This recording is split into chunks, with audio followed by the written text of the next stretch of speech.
Bonjour à tous et bienvenue pour ce deuxième épisode de En Off avec Kevin. Alors, je rappelle le concept du podcast, c'est que je vais vous parler durant différents épisodes de plusieurs choses. Premier épisode, je me suis présenté déjà, savoir pourquoi, parce qu'au départ c'était en off avec Tekin. Il y a eu la transition ensuite dans les mois qui ont suivi entre Tekin Taro, le nom sous lequel vous avez pu me connaître à l'époque, et donc eh bien Kevin Akola, donc qui est ma vraie identité. J'ai fait comme Superman en fait, j'ai enlevé mon masque et puis j'ai enlevé mon slip. Enfin, c'est plutôt Batman qui a un masque, mais c'est pas Superman, mais bon, c'est pas grave. Toujours est-il que donc il y a eu cette transition. Vous avez pu le voir donc ça sur les réseaux. Tekin mène l'enquête est passé à Kevin mène l'enquête. On garde toujours le même concept, simplement voilà, maintenant j'ai mon nom qui apparaît partout. Je vous avais déjà révélé mon prénom quand j'avais enregistré à l'époque le premier épisode de ce podcast-là, que j'ai nommé Présentation, il me semble, si je ne m'abuse. J'ai pas été chercher bien loin, mais en même temps voilà, c'était un peu une introduction. Pour vous parler de moi, un peu de mon parcours aussi, savoir comment j'en étais arrivé là, comment je me suis lancé et pourquoi je me suis lancé en tant qu'auto-entrepreneur justement, pourquoi je me suis lancé à mon compte pour pouvoir tirer les cartes, faire des soins, etc. C'est vrai que ça me paraissait important de lever le voile sur certains aspects et également vous partager mes coulisses, vous partager différentes choses que je puisse vivre au quotidien, mes connaissances, mes points de vue, etc. évidemment, pour qu'on puisse en échanger, pour que vous puissiez un peu comprendre mieux, comprendre même je dirais, mieux comprendre mon positionnement pendant les séances, pendant les vidéos, sur les réseaux également, pour ceux qui suivent donc mes pages, mieux comprendre d'où je suis parti, où j'en suis arrivé aujourd'hui, pourquoi je pense telle ou telle chose, pourquoi des fois je peux parler de telle ou telle chose voilà, pendant les vidéos ou dans mes publications. Donc voilà, pour moi c'était vraiment quelque chose d'important, c'était de pouvoir vous partager ça en mode assez cocooning, en mode tranquille, c'est toi plus moi, et puis voilà, on s'écoute, on se parle, et puis enfin on se parle, on s'écoute, c'est mieux, on se parle, on s'écoute, on partage, et puis voilà, c'était le plus important. Quelque chose assez simple, donc quelque chose qui me ressemble, je suis pas dans les... de toute façon je pense que tu l'as remarqué, c'est que je vais passer au tutoiement, ce sera plus simple. Donc déjà voilà, on passe au tutoiement. Ensuite, j'ai envie de dire, je ne mets pas des filtres sur mes vidéos, je suis pas dans les, enfin voilà, je suis pas dans les paillettes. Pourtant, je m'appelle Kevin, mais je ne fais pas dans les paillettes. Je fais pas dans le prout, etc. Donc c'est d'autant plus pour ça que je voulais continuer sur cette lancée et sur cette dynamique de simplicité, de transparence, de sincérité entre toi et moi. Aujourd'hui, j'aimerais aborder le sujet de la cartomancie. La cartomancie, c'est quelque chose que je connais assez bien. Je pense que tu l'auras compris si tu me suis depuis un moment ou si tu as écouté l'épisode juste avant, le tout premier. La cartomancie, donc c'est quelque chose que je pratique depuis plusieurs années déjà. J'ai grandi donc moi effectivement avec ma maman qui tirait déjà les cartes. Donc quand j'étais petit, je la voyais faire donc, des énormes tirages sur les grandes, enfin sur la grande table du salon. Enfin tout me paraissait grand parce que j'étais petit, mais voilà, parce qu'après au final en grandissant, la table était pas si grande que ça. Bon, elle était quand même grande, mais c'était pas non plus un truc immense qui prenait toute une pièce. Mais c'est vrai que quand je la voyais faire ces grands cercles de cartes pour les tirages et qu'on pouvait retrouver entre 12 et 18 cartes sur le tirage et qu'elle arrivait à raconter des choses qui étaient complètement sorties de nulle part et qui finissaient par s'avérer réelles et qui finissaient par se produire, ça m'a toujours voilà, fasciné, ça a toujours, puis ça a toujours créé quand même quelque chose en moi que je ne pouvais pas expliquer et aujourd'hui je peux toujours pas l'expliquer parce que ça coule en moi, en fait c'est quelque chose qui vit, qui résonne en moi et donc c'est pas quelque chose qui s'explique. Alors aujourd'hui donc il est quand même facile de dire que les cartes ça reste mon support préféré, mon outil préféré lors de mes consultations ou même dans le quotidien quand je me pose des questions par rapport à une situation, par rapport à une personne, à une relation ou un événement ou voilà quelque chose comme ça, quelque chose qui me tracasse ou un message que j'aurais du mal à décrypter. C'est vrai que voilà, c'est l'outil que j'utilise on va dire à 90% du temps. De temps en temps, j'utilise le pendule, de temps en temps, voilà, j'utilise juste ma médiumnité pure.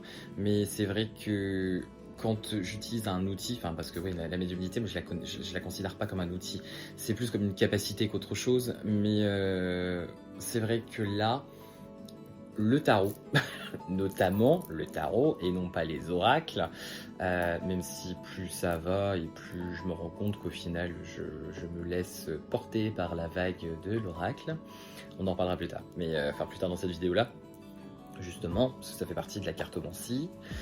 Donc voilà, enfin bref, tout ça pour dire que c'est mon support, mon outil préféré, qui me parle énormément, qui résonne beaucoup en moi, mais j'arrive pas à mettre spécialement de mots en particulier dessus. Donc on va commencer par qu'est-ce que j'entends par cartomancie. Cartomancie, on va être sur une pratique qui utilise donc des cartes, qui requiert des cartes dont on va se servir pour expliquer aussi bien des relations ou des liens qu'il peut y avoir entre deux personnes, deux ou plusieurs personnes, pour également aller fouiller dans ses vies antérieures, pour aller fouiller dans le présent, dans le futur, dans l'avenir, à plus ou moins long terme, et également ça va être un support qui peut nous aider pour tout ce qui est développement personnel, tout ce qui tourne autour du développement personnel. Ça va être du comment progresser par rapport à ça, quels conseils on pourrait demander voilà, donc à son tarot. J'avais fait à l'époque, vous pouvez retrouver sur donc c'était sur Instagram, j'avais fait ça s'appelait, donc il y avait le Simpson Tarot Challenge, donc ça qui était un challenge entre guillemets, de 31 jours, sur la base, on va dire, des personnages des Simpsons. Chaque jour, en fait, on avait un jour, un personnage, une question. Là, par contre, on était sur du divinatoire. Ensuite, j'avais fait le... comment je l'avais appelé ça ? Le challenge des Desperate Housewives ou quelque chose comme ça, je sais plus. Donc pareil, là, je m'étais arrêté par contre à 21 ou 22 questions.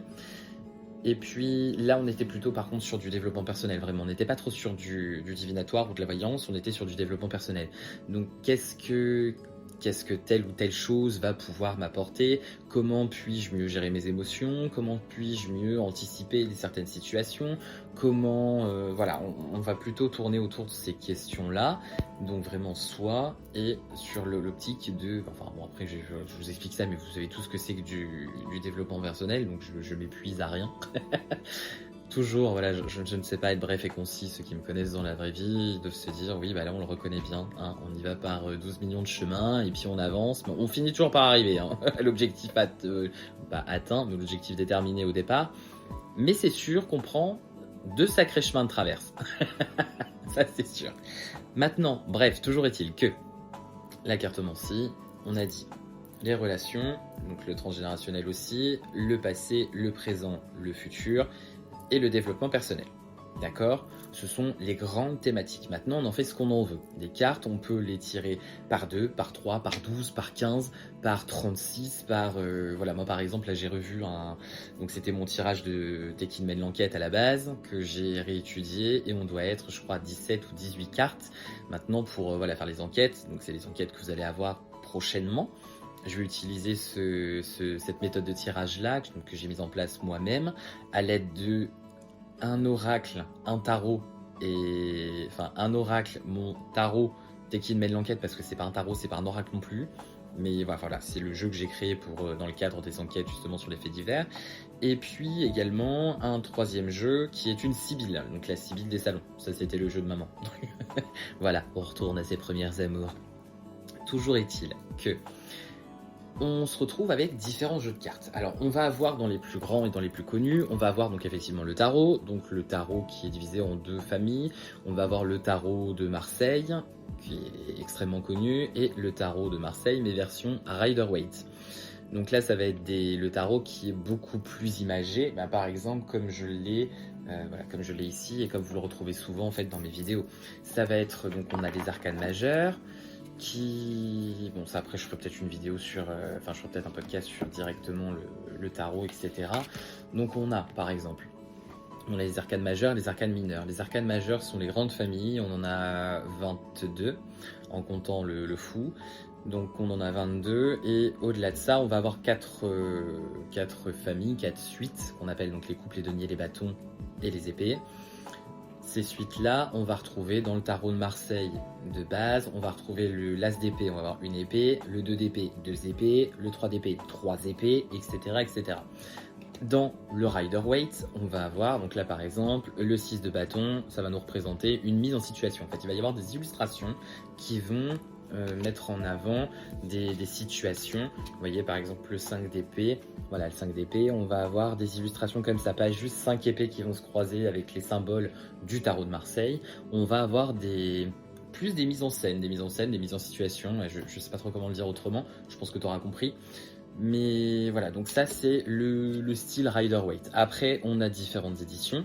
Donc celui-ci, c'est le Supernova. J'en ai 15 millions, donc je vais pas tout te montrer, mais ça c'est le Supernova. Moi j'aime bien parce qu'il est un peu, comment dire, il est un peu extravagant, il est beaucoup dans la caricature et j'adore. Ensuite, on a donc celui-ci également que j'utilise souvent.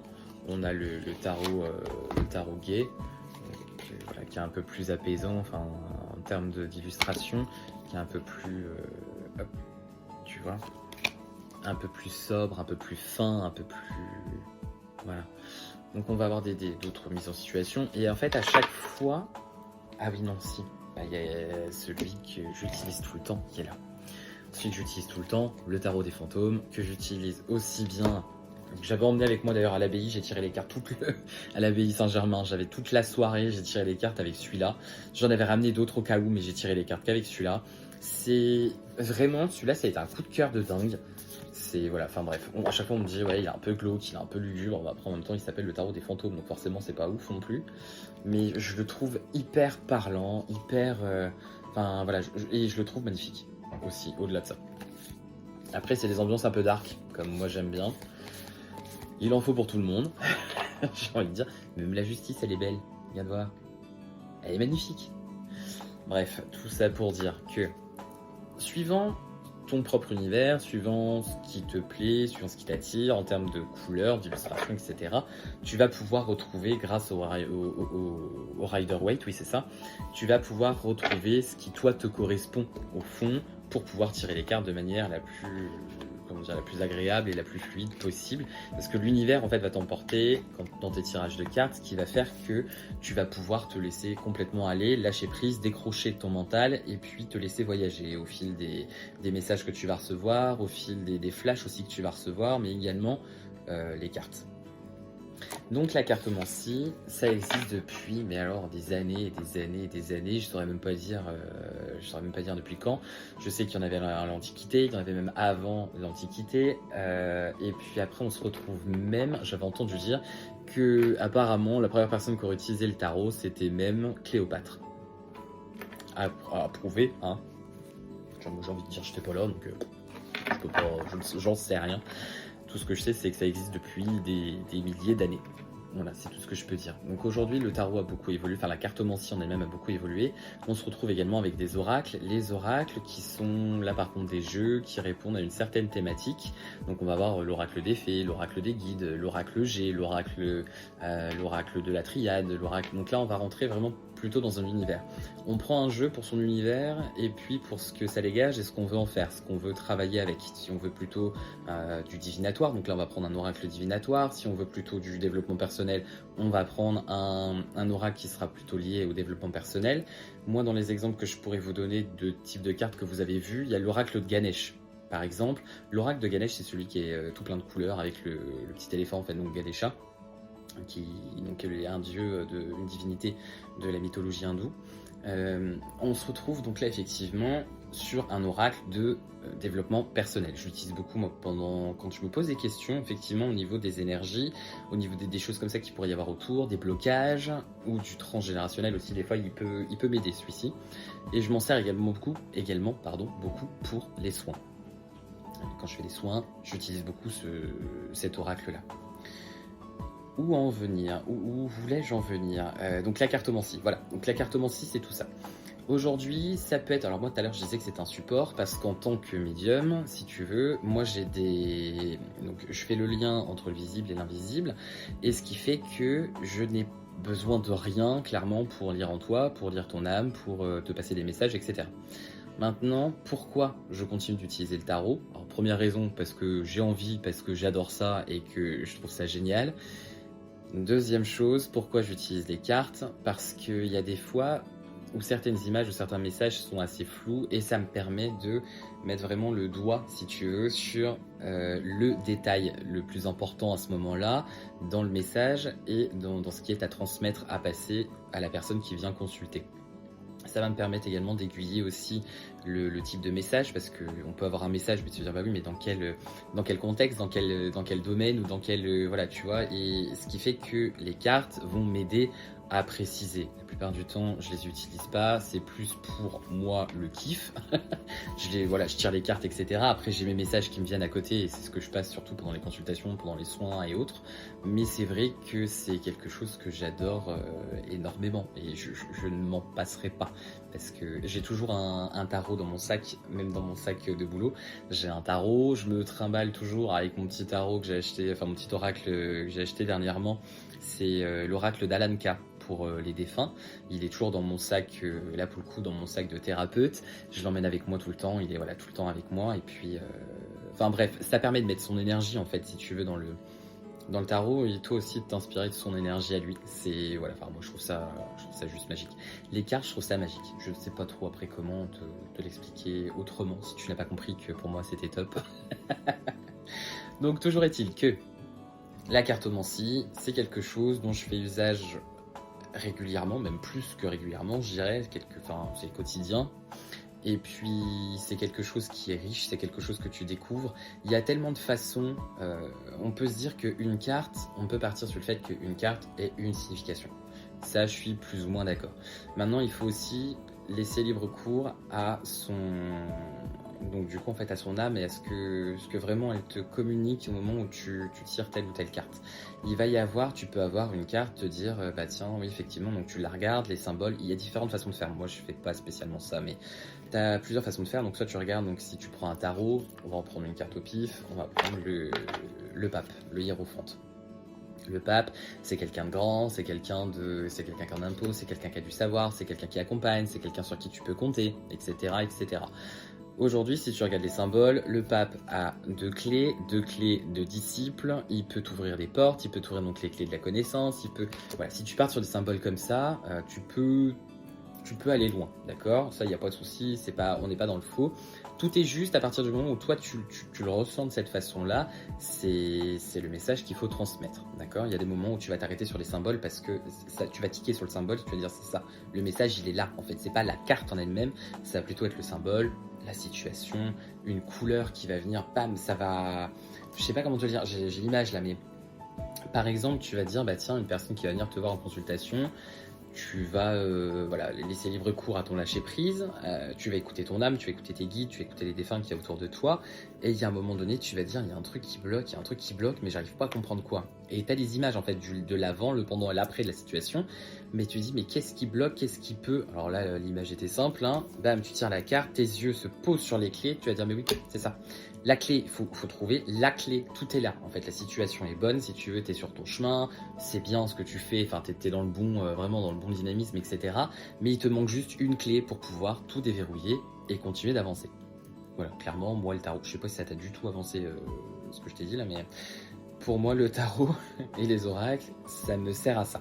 Vraiment pour préciser, pour avoir un détail à côté duquel je serais sûrement passé dans toutes les images que je reçois, parce que des fois c'est pas simple de tout suivre non plus, c'est un peu comme un film des fois. Alors des fois ça va être un film passé au ralenti, comme des fois ça va être un film passé en normal, et des fois ça va être une série d'images, mais clac clac clac clac clac clac clac, et enfin c'est hyper compliqué du coup de tout suivre. Il y a des fois où tu peux passer à côté d'une image, mais le problème c'est qu'on n'est pas sur une chaîne où tu peux mettre un replay, vois-tu, et donc faire retour rapide et te repasser le film, ça ne fonctionne pas comme ça. Ce serait trop beau. Donc c'est pour ça, voilà, des fois, moi, ça m'aiguille aussi en me disant, bah oui, tiens, c'est ça, c'était ça le truc, et puis voilà. Donc voilà ce que je peux dire sur la cartomancie. Pour résumer, la cartomancie, un ensemble de jeux de cartes que tu utilises pour creuser le passé, le présent, le futur, l'utiliser également comme support et comme soutien pour, en termes de développement personnel, pour creuser tout ce qui est émotion, pour tout ce qui est, enfin, donc, les émotions, la compréhension des émotions et la gestion des émotions. Et également voir tout ce qui est transgénérationnel, et puis voilà, un peu sur tous les plans en fait. Au final, les cartes, c'est un peu comme un ami que tu promènes dans ta poche et dont tu te sers pour te t'aider, si tu veux, au quotidien ou dans des situations assez précises, quand vraiment tu t'en ressens le besoin et l'envie. Voilà ce que je peux dire sur la cartomancie. Prochain épisode, je ne te dirai pas, je vais pas spoiler. Tout ce que je sais, c'est que là, je vais te souhaiter une bonne journée, une bonne soirée. Tout dépend à quel moment tu écoutes cet épisode de podcast. Je te remercie en tout cas pour ton écoute. J'espère que ça t'aura plu et j'espère que ça t'aura apporté plus d'informations, on va dire, sur cette pratique qu'est la cartomancie. Même si c'est quand même une pratique assez répandue, quelque chose qu'on connaît beaucoup, surtout si tu me suis. Enfin, je veux dire, c'est que soit tu as des bases déjà dans le tirage de cartes et puis la tarologie, la cartomancie, etc. Soit tu t'en es créé à force de me suivre. Donc voilà, ou grâce aux publications que je republie sur internet, ou voilà, par exemple quand je publie toutes les semaines le tirage d'Anne Tufigo pour les énergies de la semaine, tous les dimanches quand elle le publie, c'est quelque chose que j'adore. Mais d'ailleurs je l'ai, son oracle, l'oracle des signes, il est juste magnifique et hyper parlant, pareil. Enfin bon, bref, on n'est pas là pour une présentation d'oracle ou de tarot. Toujours est-il que je pense que je t'ai rien appris de plus, mais je voulais quand même parler avec toi, échanger avec toi à ce niveau-là, à ce sujet-là.